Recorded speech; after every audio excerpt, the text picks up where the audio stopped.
how's it going? If you manage to do anything on day one, you've made progress.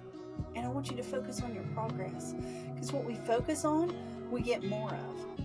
So let's focus on the good things we're accomplishing and not just everything we haven't done. All right, today we're going to dive into Proverbs chapter 2. So let's look and see what this book has in store for us, what wisdom we can gain. My son, if you receive my words and treasure my commands within you, so that you incline your ear to wisdom and apply your heart to understanding. Yes, if you cry out for discernment and lift up your voice for understanding, if you seek her as silver and search for her as hidden treasures, then you will understand the fear of the Lord and find the knowledge of God. For God gives wisdom. From his mouth comes knowledge and understanding. He stores up sound wisdom for the upright. He is a shield to those who walk uprightly. He guards the paths of justice and preserves the way of his saints. Then you will understand righteousness and justice, equity, and every good path.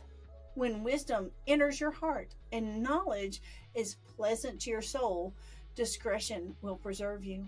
Understanding will keep you, to deliver you from the way of evil, from the man who speaks perverse things, from those who leave the paths of uprightness, to walk in the ways of darkness, to rejoice in doing evil and delight in the perversity of wicked, whose days are crooked and who are devious in their paths, to deliver you from the immoral woman, from the seductress who flatters with her words, who forsakes the companion of her youth and forgets the covenant of her God. For her house leads to death, and her paths to the dead. None who go to her return, nor do they regain the paths of life. So you may walk in the way of goodness and keep to the paths of righteousness. For the upright will dwell in the land, and the blameless will remain in it. But the wicked will be cut off from the earth, and the unfaithful will be uprooted from it. Just let those words sink in a minute. It's a pretty powerful proverb here. And it shows two very different paths. One that leads to death and destruction, torment and nothing good. And one that leads to every good thing. Which path will you choose? Now, I don't know about you, but I know for me that even choosing the good path, sometimes we stumble and fall. In fact, I had a conversation recently, and what I said was right. It was correct. It was true.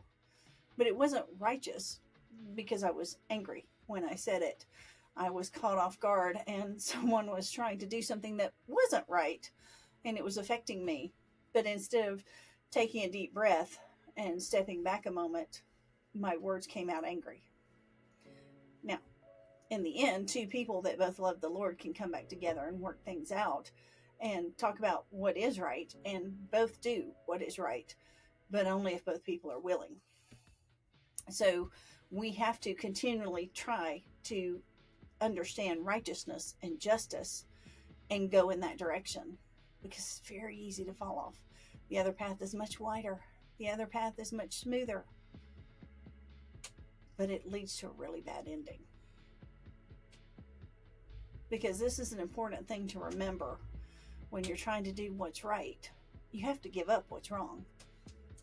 And in trying to do something new and achieve something new, you have to let go of anything else that's interfering with that or affecting your capacity to do things. If you want to add daily Bible study, you may have to give up some sleep.